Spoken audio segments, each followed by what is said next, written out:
Back to my channel. तो आज का हमारा टॉपिक है तत्सम तद्भव। बच्चे पूछते रहते हैं कि तत्सम शब्दों की पहचान क्या होती है और तद्भव शब्दों की पहचान क्या होती है, तत्सम को तद्भव में कैसे चेंज करते हैं। तो इन सभी प्रॉब्लम का सॉल्यूशन मैं इस एक वीडियो में लेकर आई हूँ और 100% गारंटी है कि अब नहीं भूलोगे अगर आपने एक बार ये वीडियो देख ली तो। अब वैसे इस टॉपिक को मैं पहले अपनी वीडियो में विस्तार से वर्णन कर चुकी हूँ, लेकिन बच्चों को तो आसान तरीके पसंद आते हैं, इसीलिए यह वीडियो तत्सम तद्भव का निचोड़ है। इससे अलग कहीं भी और कुछ भी नहीं मिलेगा आपको। तो वीडियो शुरू करने से पहले यदि आप मेरे चैनल पर नए हैं तो मेरे चैनल को सब्सक्राइब करें, साथ ही बेल आइकन को प्रेस करें जिससे मेरी आने वाली सभी वीडियो का नोटिफिकेशन सबसे पहले आप तक पहुँच सके। तो चलिए शुरू करते हैं। इसमें हम जानेंगे कि तत्सम शब्दों की पहचान क्या होती है। यदि एग्जाम में आ जाए तो कैसे पहचानोगे कि कौन सा शब्द तत्सम है और कौन सा तद्भव। तो नियम 1 है संयुक्ताक्षर अर्थात संयुक्त वर्ण। आप याद रखना, जिन शब्दों में आपको संयुक्त वर्ण दिखाई दे वहाँ 100% तत्सम शब्द ही होगा। नियम 2 है आधा रा का प्रयोग अर्थात जिन शब्दों में आधा रा लगा हो वहाँ तत्सम शब्द होगा। नियम 3 के अनुसार री का प्रयोग, जिन शब्दों में री का प्रयोग होगा वहाँ तत्सम शब्द होगा। नियम 4 के अनुसार अणे का प्रयोग, ये याद रखना कि जिन शब्दों में अणे का प्रयोग हुआ होगा वहाँ तत्सम शब्द होगा।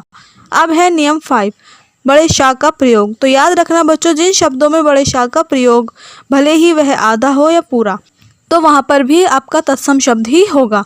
नियम नंबर 6 सा का प्रयोग, जिन शब्दों में षटकोण वाले सा का प्रयोग हो वहाँ भी 100% तत्सम शब्द ही होगा। नियम 7 के अनुसार जहाँ भी वा का प्रयोग हो वहाँ भी अधिकांश रूप से तत्सम शब्द ही होता है, जैसे वर्षा, वधु इत्यादि। नियम नंबर 8 जिन शब्दों में स्वर, व्यंजन और विसर्ग संधि का प्रयोग हो वहाँ भी 100% तत्सम शब्द ही होगा, जैसे उज्ज्वल यह एक व्यंजन संधि है, गणेश यह एक स्वर संधि है, ज्येष्ठ यह एक विसर्ग संधि है। अगर आपको संधि नहीं आती तो मैंने संधि पर भी एक वीडियो बना रखी है और मैंने उसका लिंक डिस्क्रिप्शन बॉक्स में दे रखा है, आप वहां जाकर देख सकते हैं। अब है तत्सम को तद्भव में परिवर्तन करने का नियम। पहला नियम है छा को खा या छा में बदलना। जहां आपको छतरी वाला छा दिख जाए तो उसके स्थान पर खा या छाते वाला छा शब्द के अनुसार उसके स्थान पर हमें रखना होगा। जैसे चीर, तो चीर का छा उसको खा में बदला गया है और यह बना खीर। ऐसे ही अक्षर के छा को छाते वाले छा में बदला गया, अब यह बना अक्षर। अब है श्रा, श्रा को छोटा सा में बदलना है, जैसे श्रृंगार, तो श्रृंगार का ये सा हमें छोटा सा में बदला तो ये बना सिंगार। ऐसे ही श्रावण का सा हमने बदला तो ये बना सावन। अब चलते हैं अगले ट्रिक की ओर। नियम नंबर 3 ये क्या कहता है कि त्रा को ता में बदलना।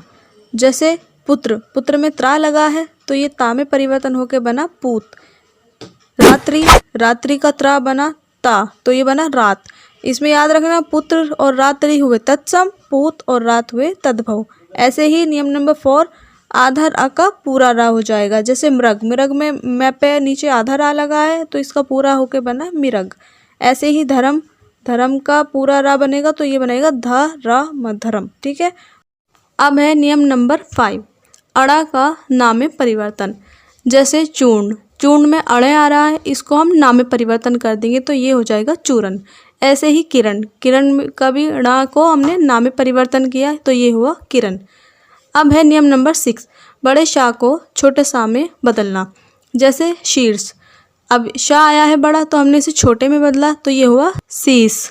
ऐसे ही शाक, शाक के बड़े शा को हमने छोटे सा में बदला तो ये बना साग। अब चलते हैं अगले नियम की ओर। अब है नियम नंबर 7 षटकोण वाला सा को छोटे सा में बदलना। जैसे आशीष, इसमें षटकोण वाला सा आ रहा है तो हमने इसकी जगह पे छोटा सा लगाया। अब आप ध्यान से देख रहे होंगे इसमें बड़ा शा भी है तो हमने उसकी जगह पर भी क्या लगाया, छोटा सा। ऐसे ही मूषक, मूषक में षटकोण वाला सा है तो हमने इसमें भी छोटा सा लगाया तो ये बना मूष। अब है नियम नंबर 8 वा को बा में बदलना। जैसे पूर्व, पूर्व में वा आ रहा है तो हमने इसे बा में चेंज किया तो ये हुआ पूरब। अब इसमें एक नियम और हमारा दिख रहा है, वो है आधा रा, तो हमने इसे पूरा रा में चेंज करा तो पूर्व से बना पूरब। ऐसे ही वर्षा, वर्षा में भी वा का तो बा बन गया और जो आधा रा है हमने उसे पूरा रा बना दिया तो ये हुआ बरसात। तो ये थी हमारी ट्रिक। आपको कैसी लगी कमेंट करके ज़रूर बताइएगा और लाइक कीजिएगा, मेरे चैनल को सब्सक्राइब कीजिएगा। Thank you for watching.